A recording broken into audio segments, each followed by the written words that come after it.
welcome all of you to this open day with University College Stockholm and the Department for Human Rights and Democracy. My name is Linda Lindqvist, and I work as Dean and Associate Professor here at the Department of Human Rights and Democracy. So I basically teach a lot in our master's program. So the master's program in Human Rights and Democracy is a 2-year program that involves interdisciplinary courses in questions relating to human rights and democracy. So we have courses which are more focused on philosophy, concepts, and conceptual history of human rights and democracy. We have courses on the legal aspects of human rights and democracy. We have courses also on the more sort of political and social science aspects of human rights and democracy. And intertwined with these courses, we have also courses which we call Human Rights and Democracy Clinic, which are more focused on you developing the sort of practical tools that you need in order to work in these fields. So why human rights and democracy? Why should you study this master's program? Well, the first reason is that it's a very good program. I think we've spent a lot of time developing a setup that we think is both very, very broad and very kind of, includes a lot of different knowledges and a lot of different perspectives on some of the most central questions facing our societies today.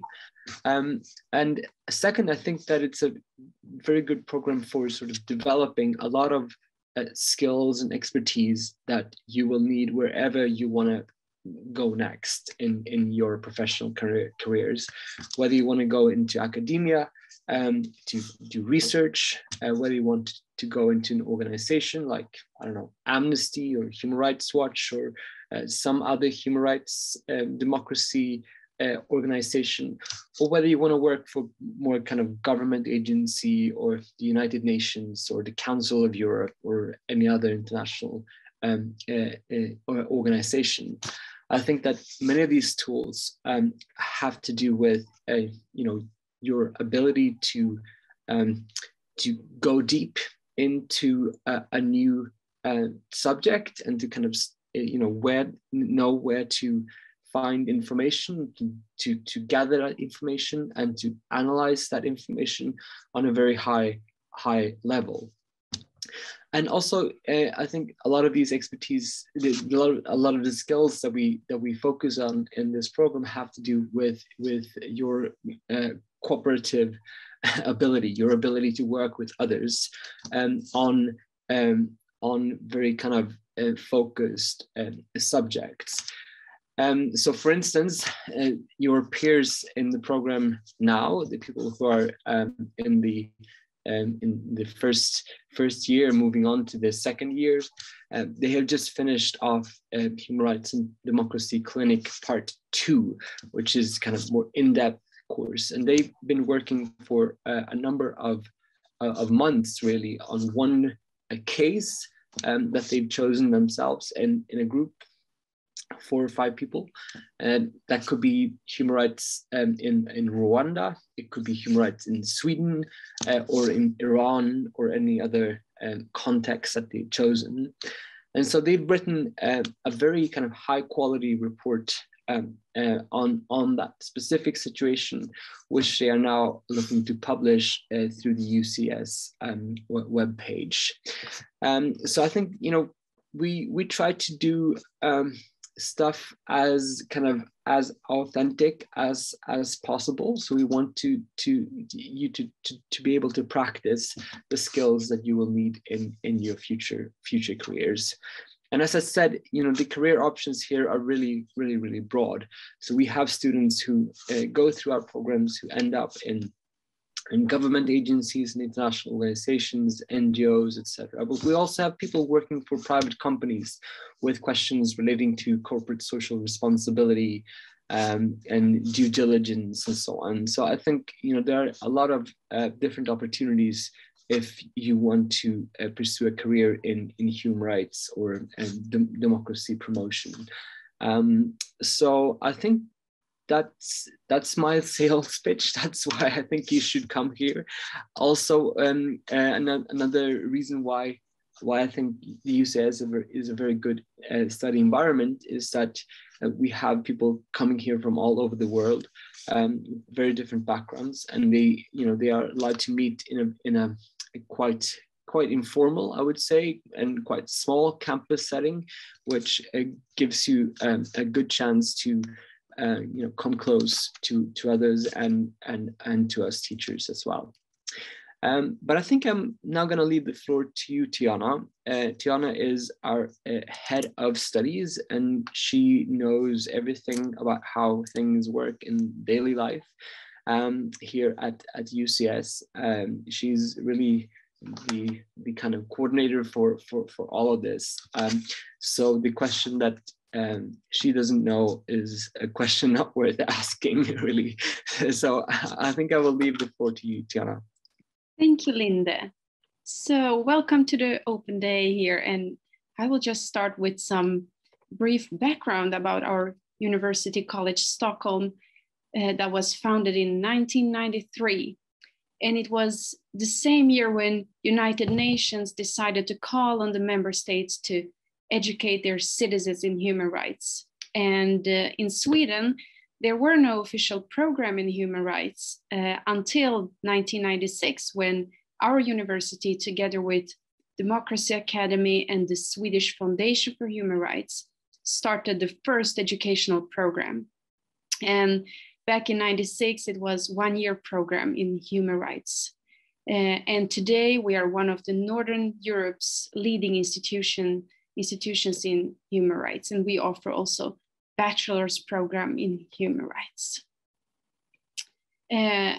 We are dedicated to excellence in interdisciplinary human rights and democracy education and research. This master's program provides you as a student with a deeper insight into how questions of human rights and democracy are being addressed within fields like law, philosophy, history, and the social sciences, as Linde mentioned. The program allows also to develop transferable skills such as project planning and evaluation, problem solving and research methodology, professional writing and oral presentation, which is, as Linde said, done in the courses like Clinic 1 and 2.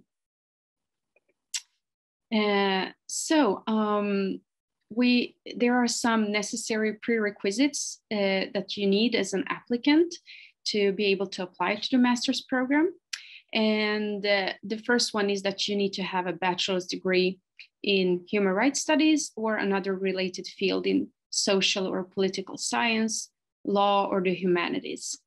And students with undergraduate degrees in the natural science, engineering, or medicine can also be admitted to the program. But you need to demonstrate a proficiency in human rights or professional or voluntary work or activity. And together with your application, you must submit a CV and a statement of purpose. And both of those templates you can download on our website. The program is, as Linde mentioned, 2 years, and which is 120 credits. So if you wonder if there is a possibility to study by distance or part-time, unfortunately not. The program is on campus, and it was only due to the situation with the pandemic that all courses have been online. But if you are considering applying to the program but still not sure if you want to take the whole program, you can also read the first semester's course as independent courses and then decide to start the program later on. So these courses will be credited later on if you wish to continue. For international students, which means students outside the European Union, we have a tuition fee, which is 40,000 Swedish kroners. And you can read more about this at our website, how you can apply and make the necessary payments. So our master's degree is also internationally recognized degree, and together with the degree, you will receive a diploma supplement in English with information and statement. Unfortunately, we don't have scholarships available for international students, but you can apply for scholarships through other organizations or funds, or through the Swedish so-called CSN study fundings. More information about that you can also find on our website. So why you should study this master's program? I agree with Linda that this program is amazing, and I'm also a former student at the master's program in human rights. But besides that, the insight and skill sets gained through the master's program equip you as a student to pursue successful careers in public administration, international affairs, as well as in private companies and NGOs. And if you successfully complete the program, you're also eligible to apply for doctoral studies. And you get to meet many people who are interested in the same field as you, and to discuss very important questions together with our phenomenal professors at the school. And you send in your application through university admissions, or if you are a Swedish citizen, you can also go to antagning.se. So we are looking forward to your application, and if you wish to contact us, you can send us an email to humanrights@ehs.se. Thank you.